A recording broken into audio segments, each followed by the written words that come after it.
Use the gold dealer? That is correct, sir.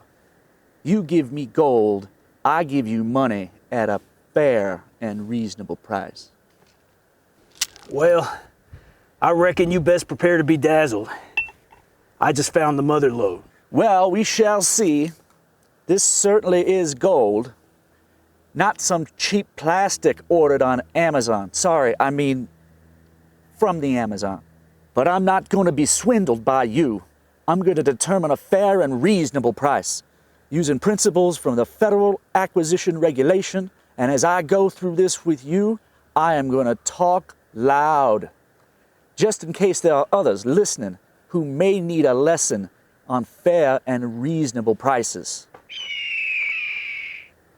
All right. Well, what does fair and reasonable price mean? Well, now, the FAR doesn't really explain what fair and reasonable is, but it definitely requires that contracting officer to purchase everything at a fair and reasonable price.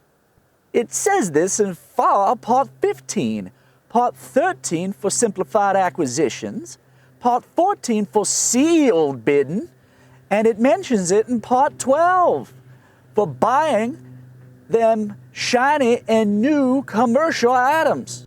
Well, all right. Well, again, what does fair and reasonable mean? It is what a prudent business person would consider a fair price based on knowledge of what is reasonable in the market. Market? This here's the Wild West. Yes, but we can still engage in thoughtful price analysis. So what is your price? $10 million. 10 million?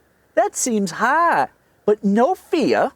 I will use a technique where I will compare your proposed price to historical prices paid for the same type of item. Same type? Well, them there nuggets came from the belly of a mountain so fearsome, folks dare not speak its name. I need to know the name, actually. I need enough data necessary to establish a reasonable price. Shh, no one can speak it. I need more information as to why this here gold is 10 million. I fought a bear, okay? Yeah, that's right. I fought a bear. He took my hand. Ah, criminy. How's this for historical, huh? Any history of someone doing this? Hand off, hand on, hand off, Whoa. hand on. Can any other prospectors do that? There ain't no historical match for this here gold. This here's blood gold.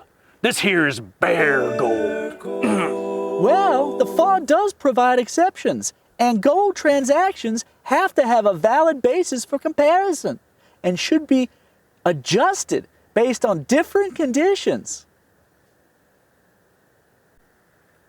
Well, another preferred approach to price analysis is just to compare your price with other offers. That there is called adequate price competition. Competition? The gold is scarce in these parts. There ain't no way you're gonna... There's some gold for you. $5 million. That's fair. It matches historical prices, and you have some competition. Well, where'd you find that gold? Well, just got it over there in the field. Those people just pick it up. But people dare not speak its name? Nah, everyone talks about that field. It's called Goldfield. The field also has aloe, so it's really easy on the hands. Gentlemen? Well, sir, it looks like adequate price competition also puts your price well below 10 million. I see no way a prudent person would determine fair and reasonable. I cannot write a justification. What? Are you comparing my gold to that? Look how flimsy that gold is. Mine has substance. You're comparing apples to rattlesnakes. My gold is superior quality. Well now, the FAR does say the first two techniques we mentioned are preferred techniques. But if the contracting officer determines that information on the competitive proposed prices or previous contracts is not available or sufficient to determine a reasonable price, we can use some other methods. One way is called parametric estimating methods, or rough yardsticks, such as dollars per pound. Now, even if I have no competition to work with in historical prices, it is possible that I have an idea of the objective metrics of measurement and to highlight inconsistencies that warrant additional price inquiry.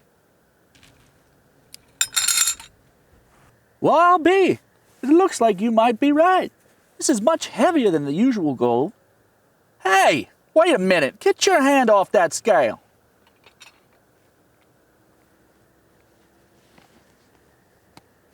Ah, that's more like it. According to my parametric measurement of price per pound of gold, we are again looking at 5 million. This here is special gold. No way it's 5 million. 10 million is fair and reasonable. Do you have any other data that you can give other than certified pricing data? Cert, what now? What in tarnations is that? It's any kind of data that can help me determine your $10 million price is reasonable. That's what it is. It's sales data, mathematical methods used in your estimate. Any contingencies? I fought a bear and lost my hand.